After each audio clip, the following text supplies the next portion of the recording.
Perahu kertas ajaib, dongeng sebelum tidur. Halo sahabat kecil dan keluarga hebat di rumah. Sebelum kita mulai cerita malam ini, jangan lupa klik tombol subscribe dan nyalakan loncengnya, supaya kamu gak ketinggalan dongeng seru dan penuh makna setiap malam. Cerita kali ini, bukan cerita biasa. Karena malam ini, kita akan berlayar dengan sebuah perahu kertas. Bukan perahu sungguhan, tapi perahu kertas ajaib yang bisa membawamu berkeliling dunia mimpi. Sudah siap? Yuk, tarik selimutmu, pejamkan matamu pelan-pelan. Kita mulai kisah Perahu Kertas Ajaib. Bagian 1, anak yang tak pernah punya mainan. Di sebuah kampung kecil di tepi sungai, hiduplah seorang anak laki-laki bernama Reno. Reno tinggal bersama ibunya di sebuah rumah panggung dari kayu tua. Ayahnya sudah lama merantau dan jarang pulang, sehingga setiap hari Reno hanya ditemani ibunya yang bekerja sebagai penjual kue keliling. Reno bukan anak yang manja. Tapi ada satu hal yang membuatnya sedih. Ia tidak pernah punya mainan seperti teman-temannya. Setiap sore, ia duduk di tepi sungai sambil melihat anak-anak lain bermain perahu mainan dari plastik. Ada yang punya mobil-mobilan, ada yang punya bola, bahkan ada yang punya drone kecil. Tapi Reno hanya punya selembar kertas bekas bungkus gula. Kertas itu sudah kusam, tapi baginya, itu benda paling berharga yang ia punya. Bagian 2, kertas yang menjadi perahu. Suatu sore, langit berwarna jingga keemasan. Burung-burung terbang pulang ke sarang, dan air sungai berkilau seperti emas cair. Reno menatap selembar kertas di tangannya, lalu berkata lirih. Kalau saja kamu bisa jadi perahu, aku ingin berlayar melihat dunia. Tanpa sadar, tangannya melipat-lipat kertas itu mengikuti bentuk yang ia lihat dari teman-temannya dulu. Lipat kanan, lipat kiri, tekuk ke atas, tekan ke bawah. Hingga akhirnya terbentuklah sebuah perahu kecil dari kertas lusuh. Reno tersenyum kecil. Ia menaruh perahu itu di atas air sungai dan berkata pelan. Selamat berlayar, perahu kertas kecilku. Tapi sesuatu yang aneh terjadi. Begitu perahu itu menyentuh air, hembusan angin lembut datang. Air sungai berputar pelan, membentuk pusaran kecil yang berkilau seperti cahaya bulan. Perahu kertas itu bergerak sendiri, berputar, dan mengeluarkan cahaya biru lembut dari lipatan-lipatannya. Reno terkejut. Wah, apa yang terjadi? Katanya kagum. Dari dalam perahu terdengar suara lembut seperti nyanyian. Terima kasih sudah membuatku, Reno. Aku adalah perahu kertas ajaib. Mau ikut berlayar bersamaku? Bagian 3, berlayar ke dunia ajaib. Reno tidak percaya dengan apa yang ia dengar. Tapi rasa penasarannya lebih besar dari rasa takutnya. Dengan hati-hati, ia menyentuh perahu itu, dan seketika tubuhnya mengecil menjadi sebesar jari kelingking. Wah! Aku jadi kecil, teriaknya, tapi penuh tawa. Perahu kertas itu berkata, naiklah, Reno. Malam ini kita akan berlayar ke tempat-tempat yang tak bisa dijangkau manusia biasa. Dengan penuh semangat, Reno melompat naik ke atas perahu. Begitu ia duduk, angin berhembus lebih kencang. Perahu itu meluncur cepat di atas sungai, melewati air yang kini tampak seperti samudra luas. Mereka berlayar melewati bunga teratai raksasa, ikan-ikan yang bersinar seperti bintang, dan kunang-kunang yang membentuk jembatan cahaya. Reno memandang ke langit dan melihat bulan tersenyum, seolah ikut menyapa mereka. Kemana kita pergi, perahu? Tanya Reno. Perahu kertas menjawab dengan suara lembut. Kita akan pergi ke Pulau Mimpi, tempat di mana semua harapan anak-anak yang tulus akan dijaga. Bagian 4, Pulau Mimpi. Setelah perjalanan panjang, mereka sampai di tempat yang sangat indah. Pulau itu terbuat dari awan lembut dan bunga-bunga bercahaya.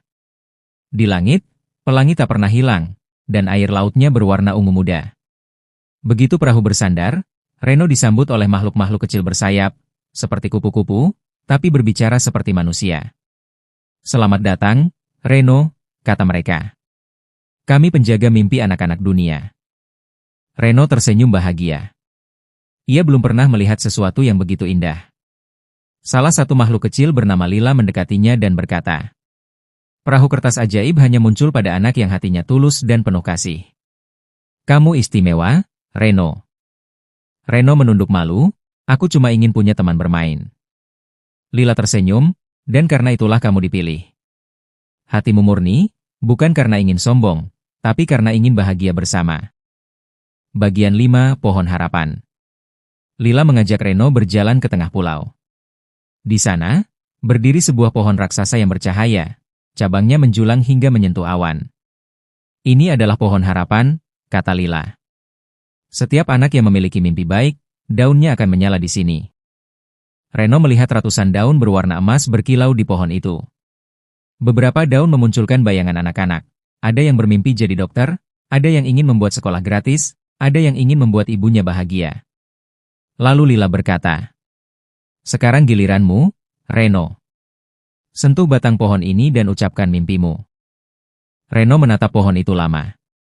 Ia menutup mata dan berbisik, "Ya Tuhan, aku ingin ibuku selalu sehat, dan semoga aku bisa membuatnya bahagia." Begitu kalimat itu keluar, pohon itu bergetar lembut. Satu daun berwarna biru muda tumbuh di antara yang lain dan bersinar paling terang. Lila meneteskan air mata haru. "Reno, doamu begitu tulus. Itu doa yang paling indah malam ini." Bagian 6, bahaya dari bayangan gelap. Namun, suasana damai itu tidak berlangsung lama. Tiba-tiba langit pulau mimpi menjadi gelap. Awan hitam berputar dan angin kencang bertiup. Dari tengah lautan muncul sosok bayangan hitam besar, matanya merah menyala. "Waspada," teriak Lila. "Itu bayangan putus asa. Ia datang setiap kali ada anak di dunia yang kehilangan harapan." Reno menggenggam erat sisi perahunya. "Kenapa dia datang ke sini?" Perahu kertas menjawab dengan tegas. "Karena ada anak-anak yang mulai berhenti bermimpi. Dunia sedang dipenuhi rasa sedih. Bayangan itu ingin mencuri daun-daun harapan di pohon ini." Bayangan hitam itu mengayunkan tangannya, membuat banyak daun berjatuhan. Lila dan teman-temannya berusaha melindungi pohon itu, tapi kekuatannya sangat besar. Reno menatap daun biru miliknya yang mulai redup. Ia tahu, kalau daun itu hilang, harapannya untuk ibunya juga akan lenyap. Dengan berani, Reno berdiri di atas perahu dan berteriak, "Berhenti! Kau tak akan mengambil harapan kami." Bayangan itu tertawa. "Kau cuma anak kecil. Apa yang bisa kau lakukan?" Reno memejamkan mata dan berdoa dalam hati. "Tuhan, beri aku kekuatan untuk melindungi harapan semua anak." Tiba-tiba perahu kertasnya bersinar terang, lebih terang dari bintang. Lipatan-lipatan kertasnya berubah menjadi sayap cahaya. Dari tubuh perahu keluar kilatan biru keemasan yang menghantam bayangan hitam itu. "Ini kekuatan harapan," teriak Reno. Bayangan itu menjerit keras lalu lenyap seperti asap. Langit kembali cerah, pelangi muncul lagi, dan daun-daun pohon kembali bersinar. Bagian 7, hadiah dari Pulau Mimpi. Lila menghampiri Reno dan memeluknya. "Kau sudah menyelamatkan Pulau Mimpi, Reno. Kau adalah penjaga harapan sejati." Reno tersenyum. "Tapi aku cuma anak biasa." Perahu kertas berkata lembut, "Anak biasa dengan hati yang luar biasa. Itulah keajaiban sesungguhnya." Lila lalu memberikan sesuatu, sebuah kertas biru muda yang berkilau lembut. "Jika suatu hari kamu merasa sedih atau kehilangan semangat, lipatlah kertas ini menjadi perahu. Aku dan teman-temanku akan datang kembali." Reno menggenggam kertas itu dengan hati-hati. Ia mengucapkan terima kasih, lalu naik ke perahu kertasnya kembali. "Sudah waktunya pulang," kata perahu itu. "Dunia nyata menunggumu." Bagian 8, kembali ke dunia nyata. Reno membuka matanya. Ia sudah kembali di tepi sungai, di tempat yang sama. Sinar mentari pagi menembus dedaunan, burung-burung berkicau.